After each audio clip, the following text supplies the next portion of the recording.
suspected gunman, an 88-year-old white supremacist, is hospitalized in critical condition. Police say guards opened fire when he walked into the museum and began shooting his rifle. The museum's director says the slain guard, who was shot in first burst of gunfire, died heroically. A federal official tells CNN investigators found a notebook in the suspect's car listing other locations in Washington that may have been targeted. The suspect, James Von Braun, is a known Holocaust denier who created an anti-Semitic website.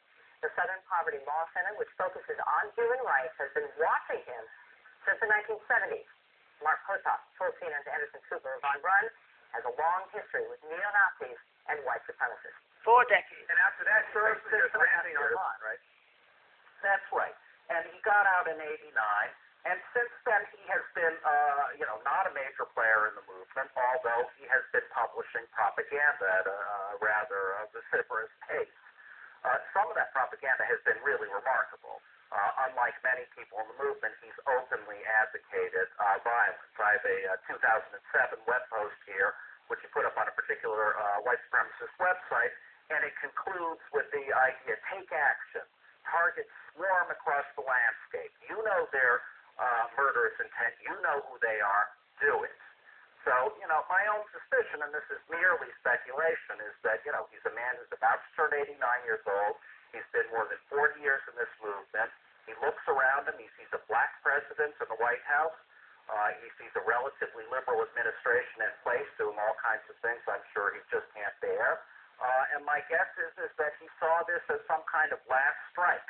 A kind of great blow for freedom that he hoped would, sort of kick off the race war and make him some kind of martyr in the pantheon of Aryan heroes. Von Braun was also on Deborah Lipstaff's radar. She is an expert on Holocaust deniers and has actually written several books about the subject, including this one, Denying the Holocaust, The Growing Assault on Truth and Memory. Lipstaff is director of Jewish Studies at Emory University in Atlanta and currently on a fellowship at the Holocaust Museum in Washington. So, Deborah, first off, we should let everybody know you were actually at the museum yesterday when all of this happened. Tell us what you saw. Well, I didn't see. I had walked past the place where the shooting occurred on my way to give a lecture downstairs in one of the classrooms, and I was just about to begin and heard the shots, and then a pause, and then more shots, and we immediately closed the door. Someone from the staff, museum staff, came and locked the door from the outside because no one knew what was going on, and then about I would say 5, maybe 10 minutes later, they came and evacuated us and took us out to the grassy lawn on one side of the museum, and then just moved everyone off the museum. I have to say that the museum staff did a magnificent job reuniting groups, reuniting families. It was really quite amazing. Yeah, that is exactly what we've been hearing. The guard was a sweetheart. Yeah, you knew him as well. Wow. Were you surprised to find out, though, that the shooter, among many other things, was also a Holocaust denier? Not in the least. As I walked across the street and someone said he's a white supremacist, I turned to, because that news was already coming out, I turned to them and I said, he's not only that, I can assure you he's not only that. So you knew exactly who they would have to deal with. It's part of a whole jigsaw puzzle. White supremacists, anti-Semite, Holocaust deniers. It's a package deal. But you had not heard of him specifically? I knew his website. He wasn't one of those that I followed. I tracked closely. I generally track what I call the guys in suits, the people who provide the material for Von Braun to put up on his website.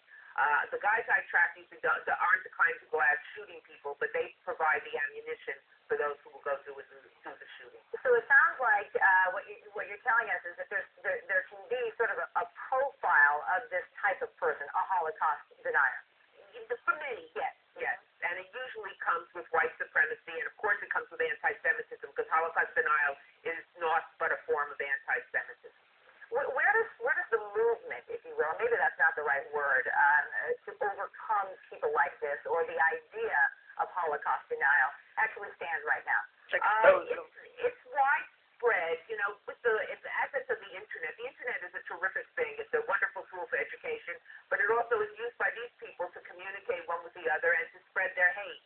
And the dangerous thing is if you put in certain words when you're in your search engine, whichever one you use, whether it's Anne Frank or sometimes Holocaust, very often in many ways, many places you'll get a Holocaust denial site, maybe not coming up first, but coming up second or third, and it's very easy for people to be fooled by them. So I wonder then, I mean, because obviously this is one of the tools that he used to spread his message of hate. How concerned are you about that, about the internet and its power, its reach? I'm concerned, and that's one of the reasons why I'm involved in at Emory University with an effort. It's called www.hdot.org. A site to answer deniers, to provide information. We're not trying to change the minds of deniers. There's no changing the mind of a von Braun or any of the people who sued me or others like that. But I'm worried about the people who maybe instead of going to the Holocaust Museum are on these people's sites and being influenced by them. Yeah, so the thing we do is we educate. Yeah, well, hopefully people. Tell us the website one more time. www.hdot. It stands for Holocaust Denial on Trial. hdot.org. O-R-G. All right, excellent. Thanks so much for being with us. Definitely appreciate your information very much. And later this morning, museum. Our Josh Glass is joining us now with a little bit more on that. And we keep hearing it from everyone, just from our last guest, Deborah said she knew him too, and everyone speaks so highly of him. She's on the sweetheart, and that's what you hear. What I want to help people understand is that he was a fixture of this museum. As a rule, if you would go there, you would see him at the beginning. So I want to show you this article right here. This is from WashingtonPost.com. They actually use that title right here. They say, "Grief and Shock After a Gentle Giant Loses His Life in the Line of Duty." And coming up on the show, we're going to be hearing from someone who worked with him closely and was just telling me actually a lot of the similar things, that he's the kind of guy that you would see him every day, seemed very nice, but when he needed to be tough, he was tough. And also, Heidi, I'll let you know that we're starting to hear from people on your blog here, CNN.com/newsroom. A lot of people weighing in with their thoughts, trying to, remind others and that this is the man who ultimately gave his life. Roy wrote here, "Stephen Johns died a hero. But Braun lived his entire life a coward. God bless Mr. Johns and his family." Yeah. All right, let's go back to this Washington Post story for a second, because we saw someone quoted in here, named Alan Burke, who's joining us right now. And Alan, you were a colleague of Stephen Johns, right? Yes, I was. Okay, so you worked with him closely for years at the Holocaust Museum. Yep. Right, well, tell us about him. You would work with him every day. What was his life? What was his demeanor like? Just what kind of a guy was he? John, as everybody called him, what they called him, Big John. He was a big guy, maybe 6'3", 6'4", and to look at him initially is very intimidating, but he was a very shy, like a gentle giant. So he really was like that gentle giant people are saying. He really was. He had a great demeanor, very pleasant, very courteous to all the visitors who came in, even the staff that worked there. Very, very nice and very quiet. We're talking about a man who died a hero, who prevented something much worse from happening at the age of only 39 there, and was originally, you can see on your screen here, from the Maryland area, has been working there for several years. You tell me you would see him on a daily basis, and you would have these kind of interactions. Did you see times that he had sort of proven his heroism before, times he needed to be tough, anything even remotely involved in security, where he needed to kind of take that step? Well, the building had to be evacuated for other purposes. If it was a fire drill or if there was a safety thing, he stepped up. They all, the place did very, treated all the visitors courteously, get them out of the building as quickly as possible. Very professional, and he was just a good all-around guy. He really was. Yeah, everyone's saying he did everything he needed to do, and it's no surprise to see that from him. Well, listen, Al, we also know he's survived by a son, and obviously our thoughts, so many people's thoughts with his family today. Alan, thank you for joining us and talking Can I to us. ask one thing real quick? Go ahead, quickly. I know all our buildings are guarded by security guards.